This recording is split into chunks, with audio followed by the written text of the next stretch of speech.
오늘은 역사하는 힘이 큰 기도라는 제목으로 하나님의 말씀 전하도록 하겠습니다. 2017년도 새해 첫 번째 주일입니다. 몇 시간 전 송구 영신 예배를 드리면서 한 해를 마무리하며 또 새해를 시작하면서 우리의 능력이나 노력보다 하나님의 은혜가 더 필요하다 이렇게 말씀을 드렸습니다. 또한 우리의 목표로 삼아야 할 것은 바로 하나님께서 주신 사명이다. 이것이 우리에게 우선적인 목표다 이렇게 말씀을 드렸습니다.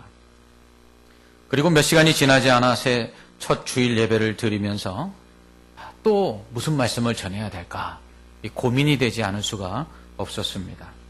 그러다 작년에 시작하여 이제 한 번의 설교가 남은 이 야고보서를 마무리 짓는 것이 좋겠다 싶어서 오늘은 야고보서 5장 13절로 20절의 말씀을 마지막으로 이 야고보서를 통해서 우리에게 주시는 하나님의 은혜를 함께 누리길 원합니다. 먼저 13절은 너희 중에 고난당하는 자가 있느냐? 그는 기도할 것이요 라고 말씀합니다. 이 고난을 당할 때 사람들은 먼저 고난의 이유를 찾지요. 왜 나에게 이런 고난이 있을까? 이 고난이 어디서부터 시작된 것일까? 사람들은 이 고난의 이유를 찾으면 고난을 해결할 수 있을 것이다. 이렇게 생각을 합니다.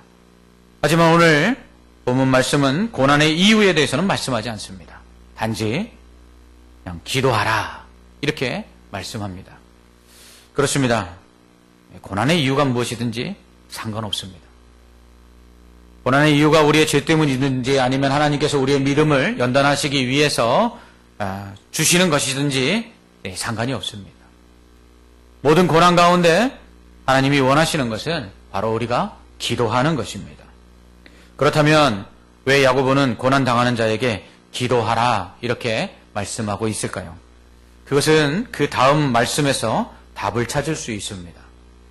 야고보는 즐거워하는 자는 찬송하라 이렇게 이어서 이야기합니다. 즐거워하는 자는 마음껏 즐겨라. 즐거워하는 자는 춤을 춰라. 즐거워하는 자는 다른 사람들과 함께 그 기쁨을 또 즐거움을 나눠라.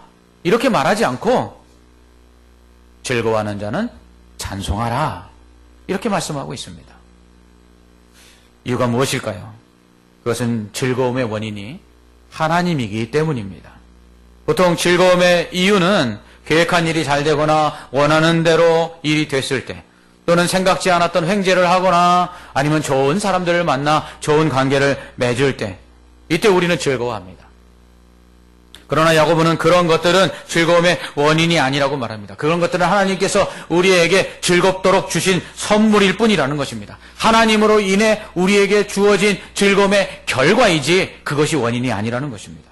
만약 우리가 계획한 대로 일이 잘 되거나 원하는 대로 우리가 일이 성사가 되고 또 생각지 않은 행제를 하거나 아니면 좋은 사람들과 좋은 관계를 맺는 것이 기쁨의 원인이 된다면 그런 것들이 있을 때에는 기뻐하고 즐거워하겠지만 반대로 그렇지 않을 때는 낙심할 수밖에 없는 것이죠.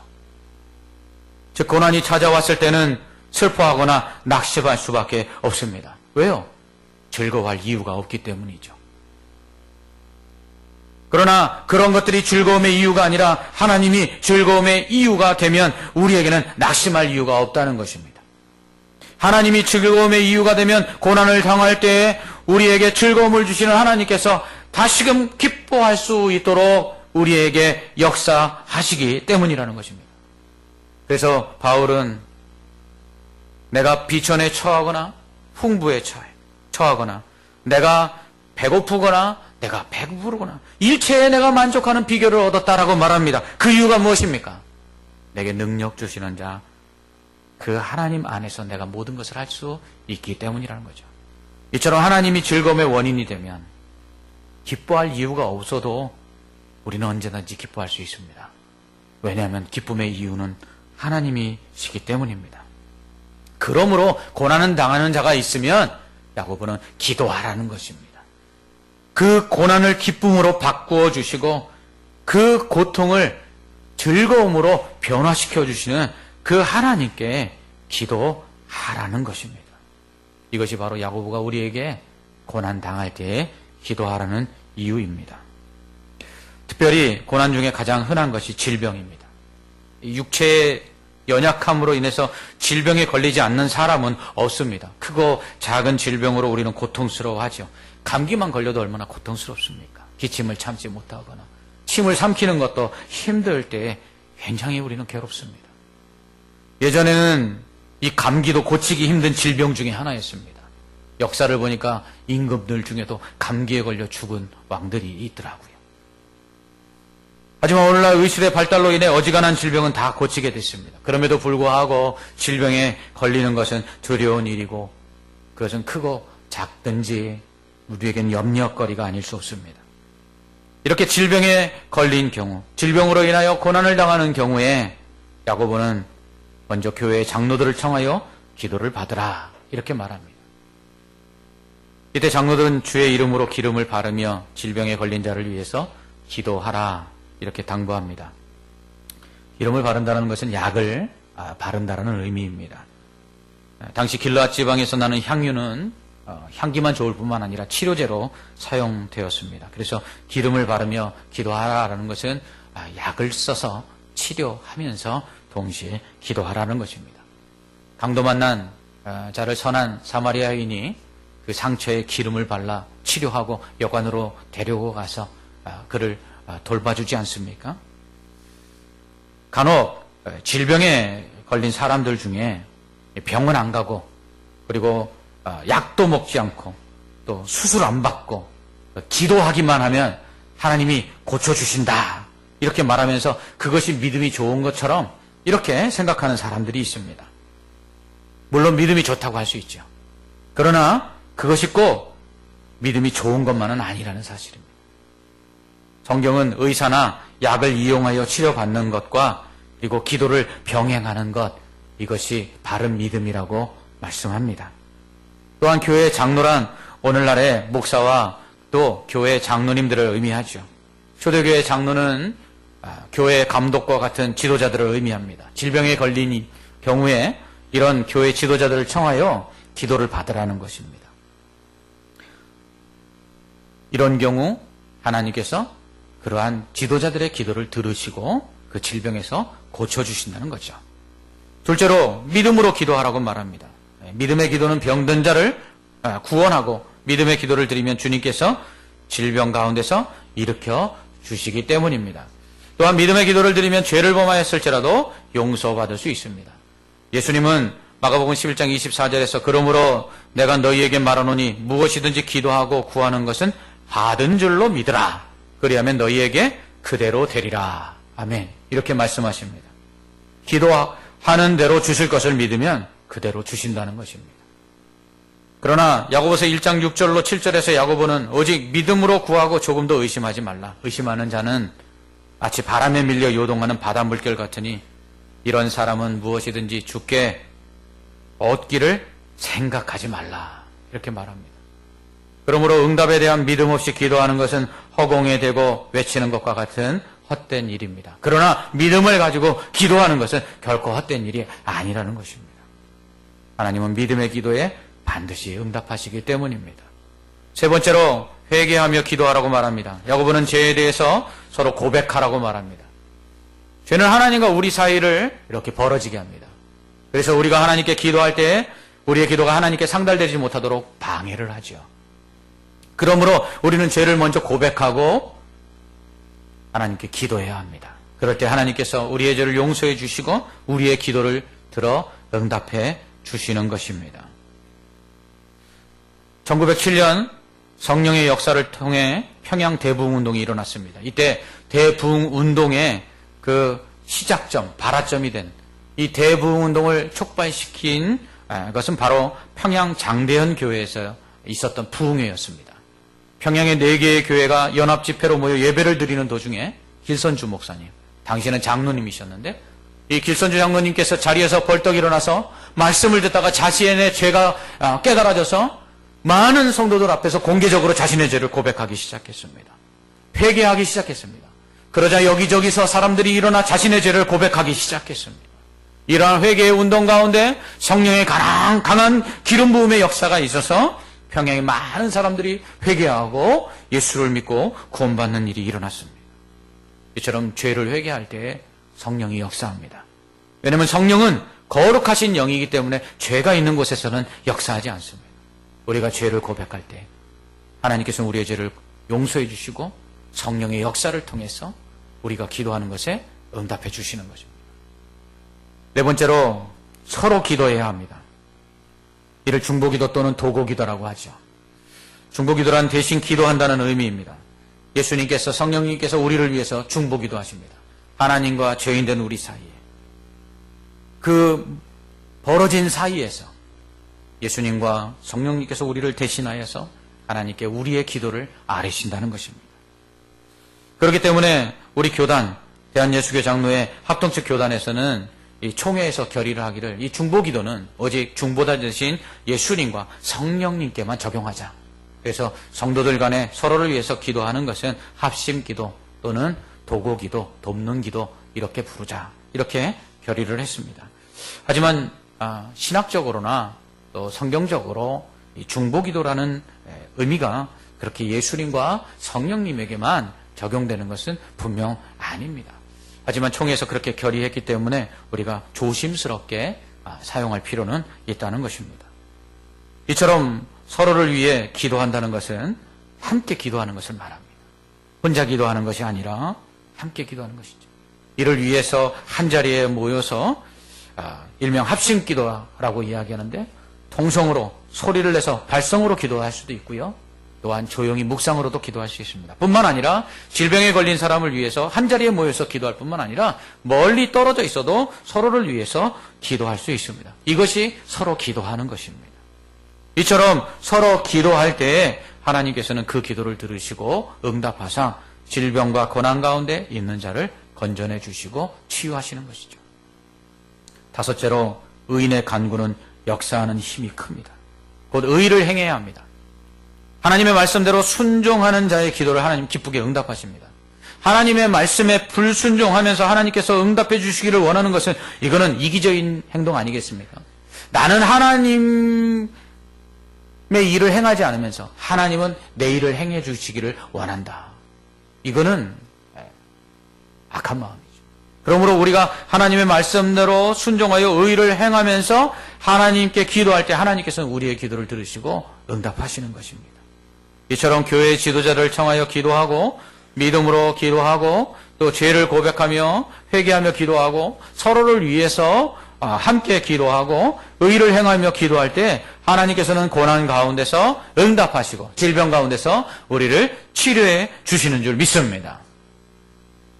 여기서 한 가지 짚고 넘어갈 것은 교회 장로들을 청하여 기도하라는 이 말씀을 사람들이 흔히 교회 목사나 장로님들의 기도가 일반 성도들의 기도보다 더 능력이 있고 잘 응답되는 것처럼 생각하고 있다는 점입니다. 과연 그럴까요? 제 기도가 여러분의 기도보다 더 능력이 있고 빨리 응답이 될까요? 우리 장로님들의 기도가 우리 성도들의 기도보다 훨씬 더 능력이 있고 빨리 응답이 될까요? 이 말은 반은 맞고 반은 틀립니다. 그 답을 우리는 17절로 18절에서 찾을 수가 있습니다. 17절, 18절 말씀을 한번 보시기 바랍니다. 우리 다 같이 한번 읽어볼까요? 시작. 엘리야는 우리와 성정이 같은 사람이로되 그가 비가 오지 않기를 간절히 기도한즉 3년 6개월 동안 땅에 비가 오지 아니하고 다시 기도하니 하늘이 비를 주고 땅이 열매를 맺었느니라. 아멘. 엘리야는 어떤 사람이기에 그가 기도하면 3년 6개월 동안 비가 안 오고 또 비가 안 올 때 또 기도하면 하늘에서 비가 내릴 수 있었을까요? 엘리야는 능력의 선지자입니다. 그는 많은 기적을 일으켰고요. 심지어 죽음을 보지 않고 하늘에 올라간 두 번째 사람입니다. 죽음을 보지 않고 하늘에 올라간 첫 번째 사람 누구죠? 에녹입니다. 이처럼 기도로 비를 내리지 않게도 하고 기도하면 비를 내리게 하는 이 엘리야, 그는 우리와 다른 사람일까요? 그에게는 어떤 특별한 능력이 우리에게 없는 능력이 있어서 그가 기도할 때에 그런 기적들이 일어난 것일까요? 오늘 야고보는 그렇게 말합니다. 아니다. 똑같다. 그는 우리와 성정이 똑같다. 성품이 같고 성질이 같은 똑같은 사람이다. 이렇게 말합니다. 그렇다면 왜 엘리야의 기도는 이런 능력이 있었던 것일까요? 17절은 그 이유에 대해서 아주 간단하게 말합니다. 그가 간절히 기도하였기 때문이다. 그러므로 간절히 기도하면 엘리야가 아니더라도 기도를 통해 고난이 변하여 즐거움이 되고 질병에서 고침받을 수 있다는 것입니다. 이 간절함이 바로 목사와 장로의 기도가 성도들의 기도보다 더 능력이 있다는 말의 답입니다. 부모가 자식을 생각하는 마음이 더 간절할까요? 자식이 부모를 생각하는 마음이 더 간절할까요? 당연히 부모가 자식을 생각하는 마음이 더 간절할 것입니다. 바꾸어 말하면 목사나 우리 장로님들이 우리 성도들을 위해서 생각하는 그 마음이 더 간절할까요? 아니면 성도들이 목사나 장로님들을 위해 기도하는 그 마음이 더 간절할까요? 일반적으로 목사나 장로들이 우리 성도들을 생각하는 마음이 더 간절하고 그 기도를 더 간절하게 합니다. 그렇기 때문에 교회의 지도자들 청하여 기도를 받으라는 것은 간절히 그들을 위해서 기도해 줄 수 있는 사람의 기도를 받으면 그 기도가 간절한 기도가 엘리야의 기도처럼 능력이 있다라는 것입니다. 하지만 이것이 반은 맞고 반은 틀리다고 말씀드리는 이유는 목사나 장로들이 성도를 생각하는 마음이 간절하지 않을 때는 아무리 목사고 아무리 장로라도 성도들을 위해서 기도하는 기도가 능력이 없다는 것입니다. 오히려 목사나 장로를 사랑하고 간절한 마음으로 기도하는 성도들의 기도가 간절한 마음이 없는 목사나 장로의 기도보다 더 능력이 있을 수 있는 것입니다. 그러므로 목사나 장로가 중요한 게 아닙니다. 성도가 중요한 게 아닙니다. 우리 안에 서로를 생각하는 간절한 마음이 있고 하나님을 향한 간절한 기도가 있을 때 하나님은 그 기도를 목사가 아니어도 장로가 아니어도 성도라도 엘리야의 능력과 같은 기적이 나타나도록 응답해 주시는 것입니다. 그러므로 간절히 기도해야 됩니다. 간절히 기도한다는 것은 먼저 쉬지 않고 기도하는 것입니다. 바울은 쉬지 않고 기도하는 것, 이거 예수 그리스도 안에서 우리를 향하신 하나님의 뜻이다 이렇게 말씀합니다. 하나님 뜻 다른 거 없어요. 간단해요. 우리가 쉬지 않고 기도하면 그게 하나님의 뜻을 이루는 거죠. 사무엘은 기도를 쉬는 것 죄라고 말합니다. 여러분, 간절한 사람이 기도하다 말다 이러겠습니까? 간절한 사람이 어느 날은 기도하고 어느 날은 기도 안 하고 이러겠습니까? 여러분, 간절한 사람은요 응답될 때까지 기도합니다. 간절한 사람은 절대로 기도를 멈출 수가 없는 것입니다. 또한 간절한 기도는 낙심치 않고 기도하는 것입니다. 예수님은 하나님도 두려워하지 않고 사람을 무시하는 불의한 재판관, 그에게 가서 자신의 원통함을 풀어달라는 과부의 청을 그 불의한 재판관이 들어줬다고 말씀합니다. 왜요? 낙심하지 않고 포기하지 않고 매일같이 찾아와서 자신의 소원을 들어달라고 부탁했기 때문입니다. 하나님께서도 이와 같이 택하신 자들의 밤낮 부르짖는 소리에, 낙심하지 않고 기도하는 그 소리에 응답해 주시겠다고 말씀하십니다. 그러나 인자가 올 때에 믿음을 보겠느냐 이렇게 말씀하셨어요. 여러분, 낙심치 않고 기도하는 게 쉽지가 않아요. 응답이 더딜 때에 우리는 기도를 멈추기 쉽습니다. 그런데 정말 간절하십니까? 정말 우리가 원하는 것들이 이루어지기를, 하나님께서 응답하시기를 간절히 소망하십니까? 그러면 기도를 쉬지 말아야 되고요, 낙심치 말아야 합니다. 세 번째로 간절한 기도는 마음을 토하는 기도입니다. 시편 62편 8절은 백성들아 시시로 그를 의지하고 그의 앞에 마음을 토하라. 하나님은 우리의 피난처시로다. 아멘. 이렇게 말씀합니다. 간절한 기도는 그 마음 깊은 곳에 있는 것을 토해내듯 하나님께 아뢰는 것입니다. 창자가 끊어지는 아픔으로 뒹굴며 기도해 본 적이 있습니다. 정말 이 속에 있는 그 슬픔과 고통을 하나님 들어주시지 않으면 견딜 수가 없습니다 라는 애통하는 심령으로 부르짖을 때 정말 창자가 끊어질 것 같았고, 이 창자가 그 입을 통해서 빠져나올 것 같은 고통이 있었습니다. 하나님께서는 그러한 토하는 기도, 심령의 상함을 가지고 오직 하나님께 간절히 부르짖는 그 애통하는 기도를 들으시고 응답하여 주십니다. 죽음 앞에서 벽을 향해 통곡하며 하나님 앞에 기도했던 그 히스기야의 그 눈물의 기도를 하나님께서는 외면치 아니하시고 15년의 생명을 연장시켜 주셨습니다. 이러한 간절한 기도는 하나님 외에 우리의 기도에 응답하실 리가 없으며 우리를 고난 가운데서 건져내시고 질병을 치유해 주실 리가 하나님밖에 없음을 믿을 때에 드릴 수 있습니다. 그러므로 문제 해결도, 고난의 해결도, 질병의 치유도, 우리에게 즐거움을 주시는 이도 하나님뿐이시라는 것을 우리는 인정해야 합니다. 그리고 다른 그 어떤 것도 의지하지 아니하고 하나님만을 의지하고 쉬지 않고 낙심하지 말고 마음을 토하며 간절히 기도할 때에 하나님께서는 우리의 기도에 응답해 주십니다. 그러므로 우리의 고난, 우리의 고통, 우리의 질병 가운데 하나님께 기도하면 하나님께서는 우리의 모든 환난과 고난을 지나가게 하시고 이겨내게 하시고 질병에서 고쳐주셔서 오히려 하나님을 찬양케 하실 줄 믿습니다. 이를 통해서 하나님은 우리에 대한 사랑과 능력이 얼마나 큰지를 보여주시는 거죠.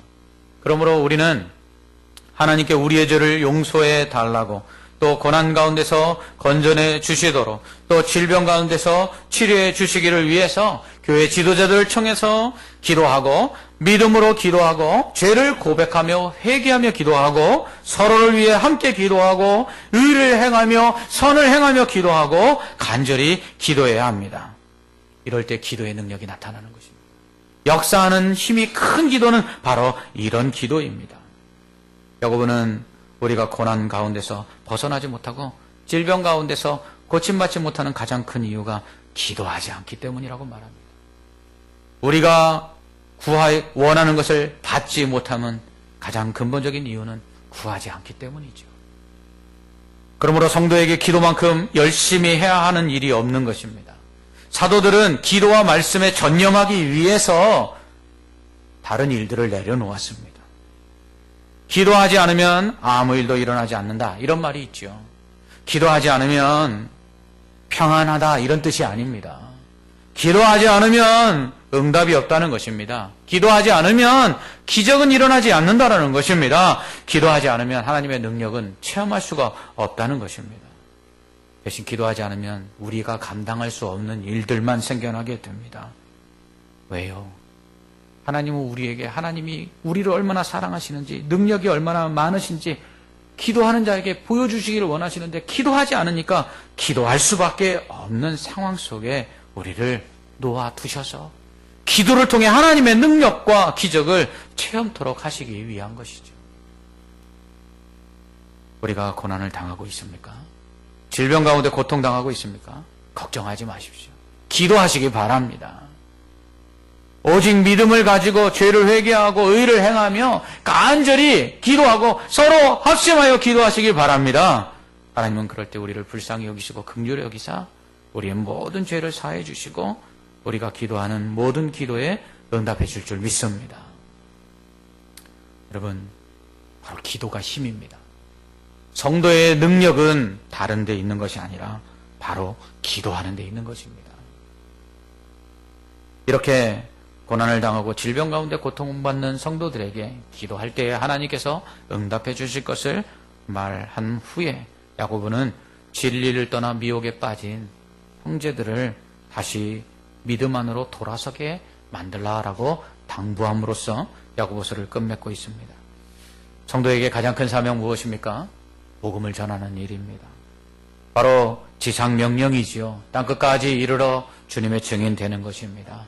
모든 민족에게 가서 주님께서 가르쳐 주신 모든 것들을 지켜 행하는 제자를 만드는 것입니다. 그러기 위해서 복음을 전하여 세례를 받게 하고 하나님의 말씀을 가르쳐야 되죠.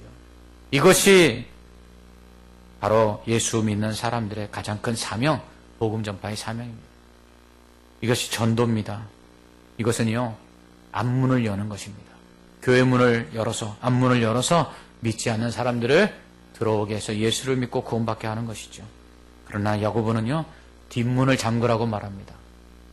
앞에서 문을 열고 전도해서 사람들이 들어왔는데 교회에 들어온 사람들이 이단에 미혹되어서 거짓 가르침에 미혹되어서 교회를 나가버리면 무슨 소용이 있느냐 이것이죠. 앞에 문을 열어놨는데 사람들이 그 문으로 들어왔다가 뒷문이 열려서 나가버리면 열어놓은 게 뭐가 소용이 있겠느냐. 전도한 것이 무슨 소용이 있겠느냐는 것입니다. 그러므로 믿지 않는 자들에게 복음을 전하여 전도하는 것도 중요하지만 전도받아서 교회에 들어온 사람들이 믿음을 잘 지켜서 그 믿음 안에서 떠나지 않도록 만드는 것도 중요한 일이라는 것입니다. 성령의 역사 가운데 초대교회가 부흥하여 성도들이 늘어나게 되자 사탄 역시 강하게 역사했습니다. 오늘날 이단들이 성행하고 있는데 초대교회 역시 마찬가지였어요.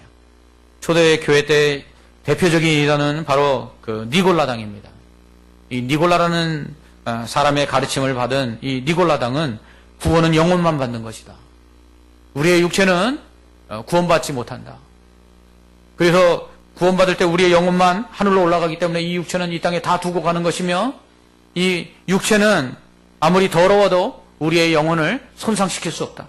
그래서 예수를 믿고 구원받은 영혼들은 이 땅에서 육체를 가지고 죄를 범해도 그 영혼이 더럽혀지지 않기 때문에 구원받는데 아무 지장이 없다.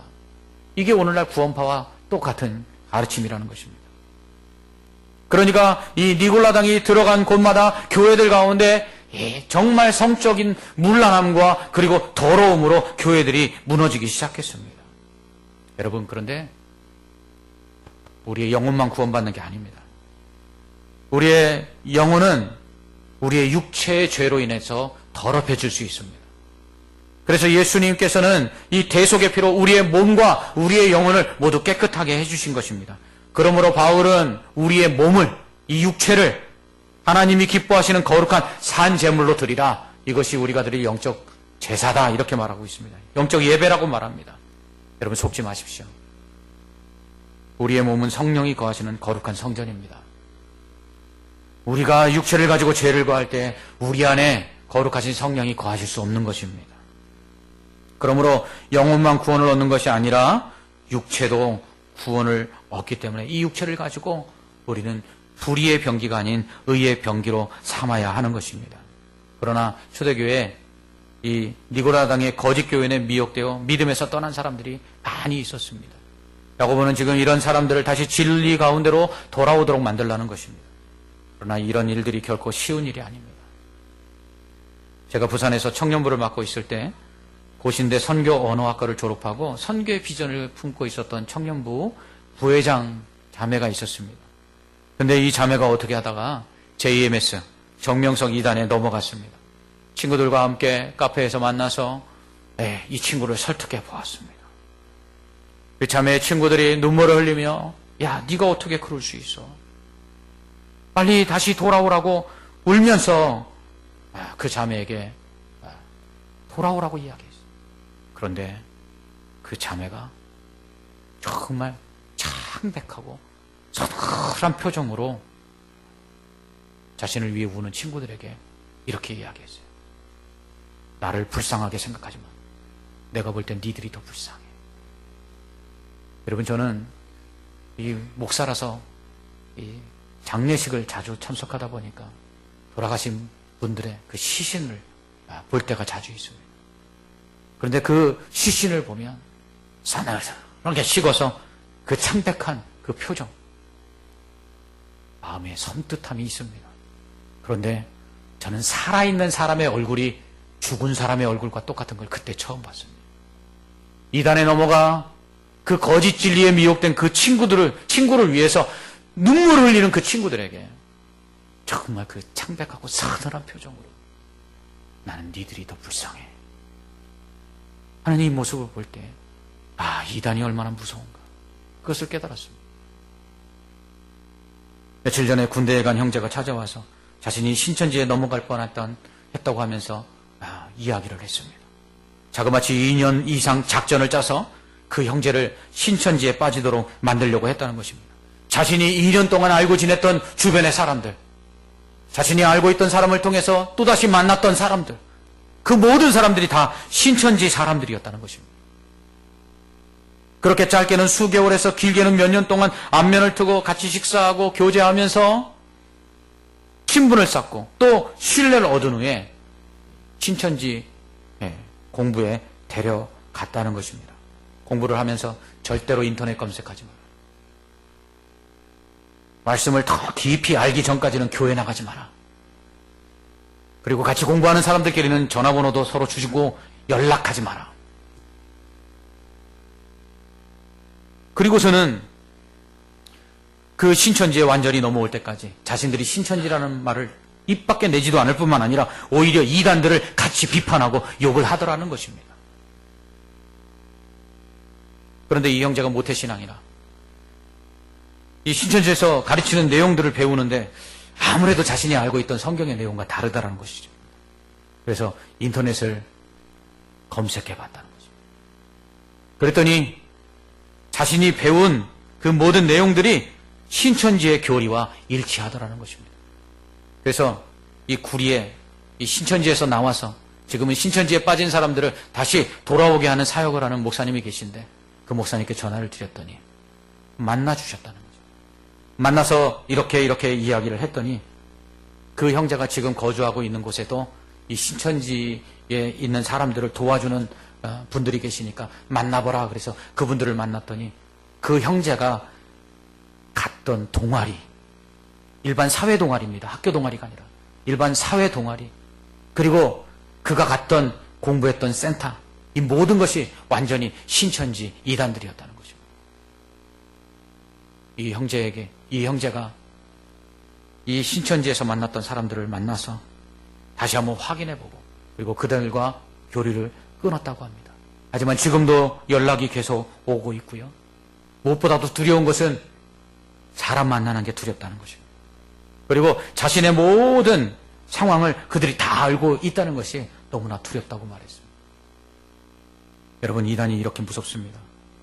우리는 한 영혼 구원하기 위해서 얼마나 수고하고 있습니까? 2년이 넘는 기간 동안 그 주변의 모든 사람들을 신천지 사람들로 다 만나게 해서는 결국 신천지에 빠지도록 만드는 열심이 신천지들에게 있는 것입니다. 한 사람을 전도하여 구원하는 것도 힘들고 어려운데 그렇게 전도하여 구원한 영혼을 이단에 넘어가게 해서야 되겠습니까? 야고보는 오늘 이단에 빠진 사람이라도 진리 가운데로 다시 돌아오도록 다시 권면하라고 말하고 있습니다. 하지만 이것은 전도보다 더 어렵습니다. 그러므로 우리는 전도도 열심히 해야 되지만 우리 믿음 안에 있는 형제들이 이단에 넘어가지 않도록 말씀으로 잘 양육하고 그리고 사랑으로 그들을 품어야 합니다. 그리고 이단에 넘어갔다 할지라도 우리는 그들이 다시금 진리 가운데로 돌아오도록 권면하고 사랑으로 진리의 말씀을 증거해야 합니다. 2017년 새해에는 역사하는 힘이 큰 기도의 능력이 우리 나라와 또 우리 교회와 우리 가정과 우리 성도들에게 나타나기를 주님의 이름으로 축원합니다. 국가적으로, 교회적으로, 그리고 가정과 개인 위에 우리가 기도할 때에 하나님께서 그 고난을 물려가게 하시고 그 고통이 지나간 후에 현재 당하는 그 고통과 비교할 수 없는 즐거움이 우리에게 임하여서 하나님을 찬양하게 되기를 주님의 이름으로 축원합니다. 그러기 위해서 여러분 열심히 믿음으로 기도하십시오. 죄가 있거든 회개하십시오. 의를 행하며 선을 행하며 기도하시기 바랍니다. 함께 기도하시기 바랍니다. 교회 목사와 장로님들에게 기도 부탁을 하고 또 성도들 간에 서로 기도 부탁을 하며 함께 고난과 환난과 질병이 떠나가기를 기도하시기 바랍니다. 그럴 때 하나님께서 엘리야와 같이 우리의 기도가 능력이 있어서 역사하는 큰 힘이 나타나게 하실 줄 믿습니다. 뿐만 아니라 믿음을 잘 지켜서 믿지 않는 자들을 구원하고 믿음 안에 있는 형제들을 사랑하며 믿음에서 떠난 자들을 다시금 주께로 돌아오도록 하기 위해서 더욱더 힘쓰고 애쓰며 기도하는 저와 여러분들 되시기를 주님의 이름으로 축원합니다. 아멘. 기도하겠습니다. 사랑의 하나님 아버지, 엘리야는 어떤 특별한 능력이 있어서 그의 기도가 비를 내리지 않게 하고 또 비를 내리게 한 것이 아니었습니다. 하나님, 우리와 똑같은 사람이지만 그가 간절히 기도할 때 그런 능력이 나타난 것처럼 하나님 오늘도 우리가 믿음으로 또 의를 행하며 서로 함께 그리고 우리의 죄를 고백하며 그렇게 간절히 하나님 앞에 기도하게 하여 주시옵소서. 그럴 때 우리의 기도가 엘리야의 기도처럼 능력이 되게 하시고 응답되게 하여 주시옵소서. 믿음 안에 있는 지체들, 이 믿음 안에서 떠나지 않게 하시고, 믿음에서 떠난 자들이 있거든 하나님 다시 믿음 안에 돌아올 수 있도록 하나님 우리를 사용하여 주시며 은혜를 베풀어 주시옵소서. 예수님 이름으로 기도하옵나이다. 아멘.